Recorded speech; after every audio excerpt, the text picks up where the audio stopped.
São Paulo, metrópole que não para. É a maior da América Latina, uma das mais influentes no cenário global. E aquela que abriga um dos principais centros de comunicação do continente. É aqui que se organiza o maior complexo de radiodifusão do país. Emissoras de rádio e TV têm suas cabeças de rede e centros de produção de notícias instalados na capital ou na região metropolitana. Aqui na Avenida Paulista, um dos principais pontos culturais de São Paulo, estão espalhadas dezenas de torres de transmissão de diversos tamanhos e funcionalidades. Grande parte dessas torres serve aos sistemas de transmissão que colocam no ar as mais assistidas programações televisivas do país, especialmente os noticiários. Não podemos esquecer que a história da TV brasileira começou no bairro do Sumaré, onde surgiu a TV Tupi. Em 1951, um ano depois da primeira transmissão, apenas 6.000 aparelhos de TV estavam nos lares brasileiros. 62 anos depois, a televisão está em 97% das casas e se transformou na principal fonte de informação do país. Segundo institutos de monitoramento da audiência, como o Ibope, os telejornais são os programas mais assistidos pela população. Essa paixão pela notícia na TV transformou um profissional deste meio na figura mais lembrada pelo público. Estamos falando do apresentador, que hoje é também chamado de âncora, aquele que lê, comenta e organiza as informações no telejornal. Um tipo de jornalista diferenciado, que ao longo do tempo conquistou o carinho do telespectador. Essa relação do apresentador com o público foi exigindo cada vez mais uma postura de diálogo. A notícia não podia mais ser apenas lida, precisava ser comentada, falada como numa conversa. Foi nesse rumo que Boris Casoy estruturou em 1988 no SBT o Telejornal Brasil. Seu modelo despojado, intercalando breves comentários a cada grupo de notícias que apresentava, introduziu a figura do âncora no telejornalismo brasileiro. A ideia da ancoragem era uma ideia de seguir um modelo do âncora americano. Me deram algumas fitas de âncoras americanos e disse, olha, é isso que nós queremos. E de repente começou a aparecer o comentário. O âncora americano não comenta ou comenta muito pouco, ele é capaz de fazer um comentário por ano. Ele tem autonomia perante a empresa, ele dirige o telejornal, ele escolhe as equipes. E eu tive isso de cara e no decorrer do telejornal apareceu a necessidade de comentar. Eu vi a necessidade de comentar. O novo modelo de apresentador âncora mudou um paradigma estético da TV. Até então, ter boa voz e uma aparência de beleza clássica eram requisitos para apresentar. Com a ideia de âncora, o mais importante passou a ser a formação jornalística e a bagagem cultural e profissional. Tinha uma coisa que as pessoas diziam, naquela época eu não tinha a cara que a televisão tinha, eu usava óculos, eu não era nenhum modelo de beleza, quer dizer, tinha um conceito de que homem e mulher de televisão, esse conceito ainda existe, tem que ser bonitos e tem que ser jovens.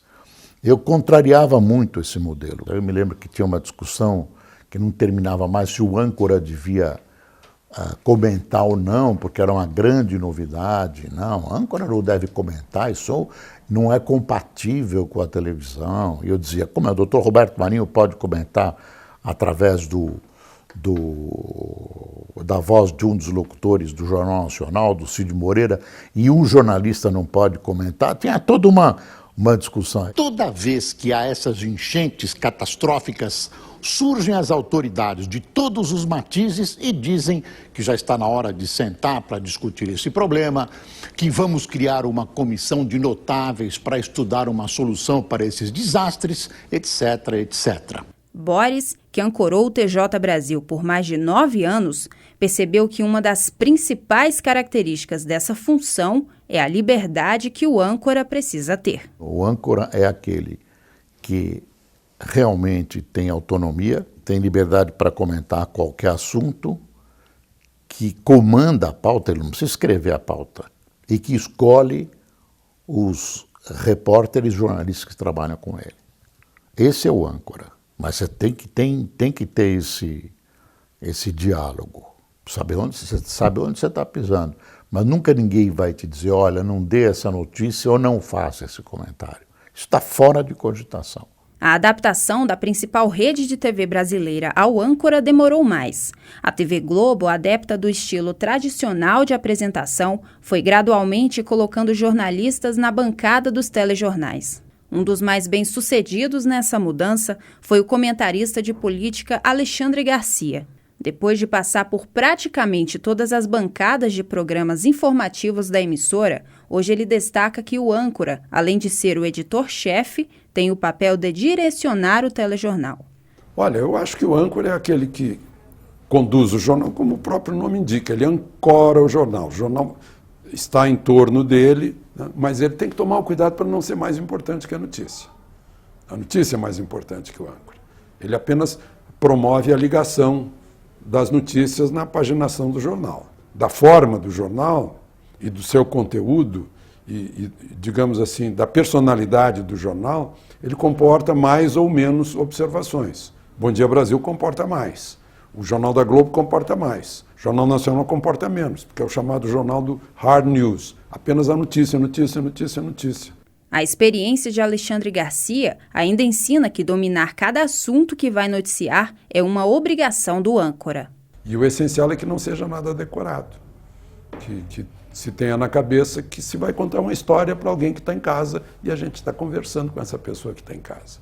A educação tem que ser prioridade absoluta, mas não é, porque afinal o conhecimento liberta do clientelismo, né? E aí nós podemos perder feio para os demais BRICS, né? Sem educação não há saúde, não há segurança, não há democracia, não há futuro. O fato é que hoje o âncora precisa participar de todo o processo de construção do jornal. Precisa dominar cada etapa e, se possível, acompanhar cada um destes momentos. Neila Medeiros, apresentadora âncora de telejornais do SBT, aprendeu essa lição. Se acontecer qualquer coisa, qualquer problema, ele tem que estar preparado para resolver aquela questão no ar sem que as pessoas saibam. Ou quando eles chamam um VT, por exemplo, e entra outro. Isso acontece. O âncora, ele, sabendo o que está acontecendo, participando da edição, ele tem condições de chegar no ar e falar assim, olha, você viu que trocou? Essa matéria fala de outra coisa, é uma matéria que explica um assunto assim. Neila Medeiros, que começou a carreira em Natal, no Rio Grande do Norte, foi convidada pelo SBT em 2009 para apresentar o Jornal do SBT Brasília. Sua principal característica tem sido recorrer a uma variação dos requisitos de um âncora. Neila faz comentários e observações pessoais, emitindo um juízo de valor. Ele não está ali para dar opinião, ele está ali para transmitir uma verdade de forma completamente parcial. Hoje não é isso que as pessoas querem. As pessoas, elas querem um ponto de vista que ajude elas a tomar um partido de uma coisa. A verdade é essa, entendeu? Eu acho que o importante de se observar no trabalho dos âncoras não é seguir à risca o que ele está dizendo. Não é porque ele está dizendo que é a melhor solução. Significa o seguinte, eu tenho mais um ponto de vista para questionar. Será que é por aí mesmo? Olha, ele me fez pensar em uma coisa. Não é para fechar a verdade, é para dar mais uma opção. Eu acredito que é assim. Olha, eu entendo que a polícia tem que ficar muito ligada, porque a artimanha de bandido é uma coisa difícil para a gente coordenar. Agora, será que essa é a abordagem mesmo? A gente tem que chegar atirando? Para os âncoras mais experientes, emitir um juízo de valor é um risco. E âncora também não se deve confundir com julgador, né? O âncora não julga. Não julga, não diz se isso está certo ou se isso está errado. Ele apenas destaca, mostra para a pessoa julgar em casa. O âncora não é o Joaquim Barbosa. Para Maria Cristina Poli, uma jornalista da segunda geração de âncoras brasileiros, a função exige um papel intermediário. Ela, que comandou por mais de 3 anos o Jornal da Cultura, considera que o âncora é um mediador entre a equipe do telejornal e o público. Eu acho que o âncora é aquele que faz escada para os assuntos. É como se fosse no humor, que tem aquele que faz a escada para o outro fazer a piada. Eu acho que o papel do âncora é esse, assim. Mas eu acho que a principal função nossa é levantar a bola para quem é especialista, para quem sabe sobre aquele assunto falar. Agora, eu acho também que quando, sinceramente, você quer se colocar, você tem algo a dizer, eu acho que a posição do âncora te permite isso. Comigo já aconteceu, assim, várias vezes, de ficar indignada com alguns assuntos, com alguma coisa. E aí, mas assim, meu principal papel é trazer quem sabe. Maria Cristina Poli acrescenta ainda outro ingrediente na definição da função: a experiência na reportagem. Eu sou da categoria dos esforçados, sabe? Não é que você vai atrás, você vai tentar saber, se preparar, que é fundamental. E aí eu acho que é um preparo que exige a reportagem e que é a matéria-prima da nossa profissão. Aí você leva isso para tudo que você está fazendo. Se você está ancorando, se você está dirigindo um departamento, se você está editando uma reportagem, produzindo, tanto faz, você tem que estar preparado. A partir dessas definições, todas as gerações de âncoras brasileiros já passam a estabelecer as diferenças em relação aos apresentadores de telejornais. É que o apresentador não tem autonomia, o apresentador pode ser, que me perdoem os apresentadores, um autônomo, um autômato que recebe o noticiário pronto, vai lá e lê muito bem. Quer dizer, o apresentador não precisa necessariamente ter uma cabeça pensante. E nem ele recebe uma orientação que vem de um editor-chefe e tudo, ele não precisa pensar no jornal. Não estou falando nem em emitir opinião, eu já vou para uma coisa mais básica. O apresentador lê. E normalmente não tem autorização para fazer nenhuma expressão de descontentamento ou de apoio, não tem. O apresentador é o leitor de um texto, é um locutor. O apresentador é um locutor. Se ele não tem as características de destacar uma notícia, acrescentar um comentário, um gesto, se ele não é o editor do jornal. Quem mudou isso na Globo mudou isso formalmente, foi o Evandro Carlos de Andrade, em que ele passou a exigir que o apresentador fosse jornalista. Para dar essa ligação da leitura, eu já vi no Jornal Hoje, no tempo que eu estava na Manchete, o apresentador do Jornal Hoje, na época, estava lendo o texto no teleprompter, caiu o teleprompter e ele ficou assim, ele foi incapaz de continuar contando a história, né?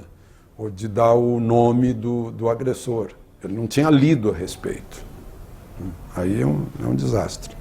Um dos maiores âncoras norte-americano, Walter Cronkite, definiu o cargo como sendo basicamente um jornalista com a paciência e a curiosidade de ler. Alguém com um ar de serenidade e respeito pelos outros, traços corretos, boa voz, um ritmo de leitura e exigência suprema. Um profissional que assegura credibilidade ao telejornal. Mas eu acho que a figura do âncora encarna essa credibilidade que o telejornal tem, essa identificação.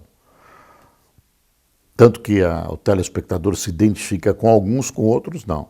O Cronkite, por exemplo, quando ele levantava uma sobrancelha, isso equivalia a um comentário. Era uma coisa assim, a nação inteira ficava prestando atenção para aquilo que ele estava dizendo. Na época eu era o dono do bloco de Brasília, do Jornal da Manchete, porque eu era o diretor da TV Manchete em Brasília, assim como o Walter Cronkite, que se fez assim de repórter que cobriu a Segunda Guerra Mundial como o mais famoso âncora dos Estados Unidos, né? Eu lembro que na época da Manchete o Adolfo Bloch me dizia, você é o meu Cronkite. Então o repórter precisa conhecer, precisa acordar de manhã e ler os jornais, ouvir os noticiários, né? O repórter, o apresentador mais ainda, tem que saber o que acontece durante o dia, porque se não cai o teleprompter, aquilo que está servindo de roteiro para ele fica perdido. Eu acho que influencia muito, porque quem está à frente de um jornal, ele representa uma história de credibilidade. Sabe, se você põe ali uma pessoa que é anônima, ela tem que fazer história. Porque as pessoas, elas acreditam, por isso que normalmente o âncora é uma pessoa mais madura, que tem ali, já exerceu diversos papéis no mundo jornalístico, porque tem uma história de credibilidade. Com um estilo muito particular de ancorar um telejornal, Boris Casoy utilizou um dos bordões mais conhecidos no telejornalismo e pelos telespectadores. Certamente não vai ficar calada ante uma PEC que vai contra os anseios de toda uma sociedade. Isso é uma vergonha. Uma das vertentes desse papel era revelar a indignação da população perante alguns fatos. E se você muitas vezes colocar humor inteligente, que você não explica muito, não é que quem faz o humor inteligente, é um humor bem feito. Então, as pessoas, entre linhas, as pessoas assistem, gostam e sentem, e respondem. A chegada das novas mídias parecia trazer uma ameaça à televisão e aos âncoras. Mas as gerações experientes de profissionais acreditam que, ao contrário, os novos meios vão ajudar. A notícia, a opinião, tudo isso continua mesma coisa. Então, vamos fazer um jornal diferente. Toda hora aparece um gênio, vamos fazer um jornal diferente. Aí eu sempre pergunto, você vai colocar o âncora de cabeça para baixo? Porque você não foge de ser notícia bem dada. O que eu chamo de bem dada? Quando você tem uma pesquisa, uma estatística, você coloca os números na tela, você auxilia o telespectador, as imagens têm que ser boas, o texto tem que ser objetivo e tudo isso. Mas você não foge da notícia como ela sempre foi, como ela é. Ela vai se modernizando também, a linguagem. O telejornal é baseado em uma coisa que não tem, que é imutável, que é a notícia. Começa daí. É a notícia, é a informação. Há cada vez mais, usar o termo da moda aí, uma interação entre o telespectador e o apresentador ou âncora. Né? Os telejornais têm sites para receber reclamações, queixas, críticas, para inclusive saber mais de uma notícia que ficou quase incompleta. Então, há esse controle e há o controle tradicional da pesquisa de audiência. Os âncoras, eles atuam também em redes sociais. O trabalho que a gente faz, ele não está só dentro da emissora, né? Ele ultrapassou essas barreiras. As pessoas hoje elas querem estar em contato com o apresentador que elas gostam. Então, em rede social o tempo inteiro. E isso chegou para melhorar o nosso trabalho e não para dispersar. Nem todo apresentador é um âncora, mas todo âncora é um apresentador. Sentar em uma bancada e apenas ler um script não é a função dele. O âncora vai mais além. Ele opina, comenta sobre as notícias, promove o debate. E quando o jornal entra no ar, o âncora é a figura central. Mas o protagonista tem que ser a informação. Eu acho eu acho que essa coisa de ter mexido com o telejornalismo, que as pessoas me atribuem tudo isso, foi ocasional, foi quase um acidente. Eu procurava ter um cantinho. Agora, eu acho que, pelo menos eu acho que eu tenho uma convicção de que, eu não sei se ela é verdadeira ou não, mas eu tenho uma convicção de que eu contribuí para a formação de uma cidadania que vai crescendo no Brasil. Então, fazer a pessoa pensar, fazer um exercício político, fazer a pessoa discordar, um pouco nesse nicho de coisas que eu trabalhei, eu acho que tem uma pequena resposta na sociedade. Talvez seja pretensão minha, mas deixa eu ser feliz pensando assim. Eu acho que, para mim, apresentar um jornal é o que eu gosto de fazer. Essa é a parte mais importante de todos os setores da minha vida que eu preciso administrar. Tanto é que hoje, nem sei, nunca fiz essa contabilidade, mas o número é grande de mulheres na ancoragem dos jornais. Então, eu acho, não só que ela tem, como ela ainda tem muito mais a fazer. Ainda mais as novas gerações aí que vem mais segura ainda que a gente, mais confiante. E eu, quando eu entrei na rádio, no meu primeiro emprego, lá pelos 16 anos, eu já tinha tido uma experiência anterior em microfone, fazendo papel infantil em novela. E não era gravado, era ao vivo. Então eu fiquei com já bem cedo, muita experiência, né? Do vivo, da cobertura de notícia, de sair para a rua com o microfone e dar uma informação. Então eu acho que eu dei uma inovadazinha aí, a menos que haja outros que eu não conheço, eu devo ter tido esse prazer de depois ver as pessoas, repórter, caminhando, gesticulando, se soltando, enfim, deixando que a linguagem corporal também comunique alguma coisa.